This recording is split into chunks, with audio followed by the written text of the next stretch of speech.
Score 90 nous a dévoilé la nouvelle liste des vainqueurs au Ballon d'Or, les gars. Ils nous ont dévoilé une liste de 20 joueurs. Je vais vous faire part du classement et vous allez me dire si d'après vous, cette liste, elle est réglementaire, les gars. On va même pas dire normal, réglementaire. Donc, on commence. Lamine Yamal en première position. Bon, depuis quelques mois, on l'annonce comme le principal favori au Ballon d'Or. Il fait une très bonne saison. C'est vrai que son match face à Nuno Mendes, il y a beaucoup qui lui sautent dessus. Mais n'empêche, il a fait une très bonne saison. C'est un candidat sérieux au Ballon d'Or. Deuxième position, on a bel et bien Ousmane Dembélé, les frères. Très grosse saison pour l'international français. Ligue des champions, championnat, Coupe de France. Et il va participer à la Coupe du Monde des clubs peut-être. Il peut remporter meilleur buteur de la Ligue 1, meilleur joueur de la Ligue 1, meilleur joueur de la Ligue des champions. Donc c'est un candidat très très sérieux pour le Ballon d'Or. En troisième position, on a Pedri. Très bon milieu de terrain aussi. Il a réalisé le triplé en Espagne avec le Barça. Il occupe la troisième position. Je ne sais pas ce que vous en pensez. Ensuite, on a Mohamed Salah en quatrième position, les gars. Et là, des questions commencent à se poser. Je vous dis, en cinquième position, on a Monsieur Kylian Mbappé. Bon, les gars, avant de continuer, dites-moi ce que Mbappé, il a vraiment réalisé cette saison, à part être le petit de la Liga, les gars. Ouais, parce que là, franchement, il faut qu'on soit sérieux. Ou alors, c'est parce qu'il a réalisé une masterclass face à l'Allemagne. Déjà, c'est pas masterclass en tant que tel, parce que c'est pas un match où il finit avec 9,5 sur 10 ou 10 sur 10. Là, je crois que sa note, c'est 7 ou 6,5 ou 8. Je sais pas. Bon, on continue. En sixième position, le malheureux Rafinha, bien évidemment, le mec qui a fait la saison de sa vie, il a marqué les buts importants, triplé contre le Bayern, doublé contre le Real de Madrid, et il a marqué tous les buts importants, mais là, il est à la sixième position. On continue, septième position, Vitinha. Oh, les gars, là, je pense que il y a des joueurs qui ne doivent pas figurer dans le top 5 qui sont malheureusement. Les gars, Vitinha, grosse saison. Et attention, parce que lui, il peut être Ballon d'Or, hein. Il remporte la Ligue des Nations, la Ligue des Champions, la Coupe de France, la Ligue 1. Et il va participer à la Coupe du Monde des clubs. Attention s'il remporte, les gars.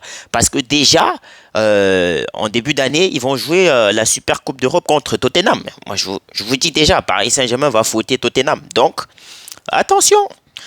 En huitième position, Nuno Mendes. Ouais, même palmarès que Vitinha, tous les Portugais en fait qui sont au Paris Saint-Germain, c'est le même palmarès, les gars. Candidat aussi très sérieux.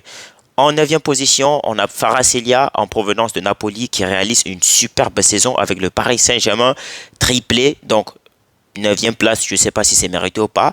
En dixième position, on a Lewandowski, les gars, triplé en Espagne, deuxième meilleur buteur de la Liga. Et je crois aussi qu'il fait partie des 3 premiers buteurs de la Ligue des Champions, ou des 4. Donc il est 10e au classement. 11e place, on a João Neves du côté du Portugal. Même palmarès que ses frères portugais, Nuno Mendes, Vitinha, les gars. Et en plus, c'est un joueur hyper important pour le Paris Saint-Germain. En 12e position, les frères, on a Hakimi. Là, moi, je ne suis pas d'accord avec ce classement. Hakimi, franchement, les gars, pour moi, c'est top 5. Ouais, les gars, Hakimi, c'est top 5. Je sais que les gens vont me dire, oui, tu mets top 5 et puis tu mets qui, les gars? Hakimi, il a été tellement monstrueux, décisif en huitième, en quart de finale, en demi, en finale de la Ligue des Champions, les frères.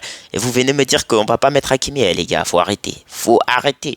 Hakimi, la place qu'il occupe là actuellement, c'est pas d'accord. Absolument pas d'accord. Donnarumma, 13e place, triplé, Ligue des Champions, championnat, Coupe de France. Harry Kane, 14e position, les gars.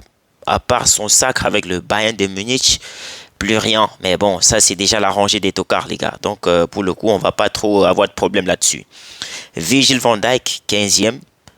Il a gagné le championnat avec Liverpool. Je ne sais même pas s'il est sorti meilleur joueur ou meilleur défenseur de la Première Ligue de Liverpool. Mais de toutes les façons, 15e, la place elle est pas mal. 16e position, Jude Bellingham, du côté du Real de Madrid, qui n'a remporté quasiment aucun trophée majeur en fin de saison. J'ai bien précisé, fin de saison. 17e position, Fede Valverde, même palmarès que Jude Bellingham. Et en même temps, c'était un joueur hyper important pour le Real de Madrid cette saison. En 18e place, on a Désiré Doué, vainqueur de la Ligue des Champions, la Coupe de France, la Ligue 1. 18e position, c'est un potentiel candidat, potentiel vainqueur du Golden Boy. Dites-moi ce que vous en pensez de son classement. En 19e position, on a Vinicius Junior, les gars. Et je me souviens, quand il n'a pas eu le ballon d'or, il avait dit qu'il devait faire 10 fois plus la prochaine saison. Mais les gars, j'ai l'impression qu'il a fait 10 fois moins.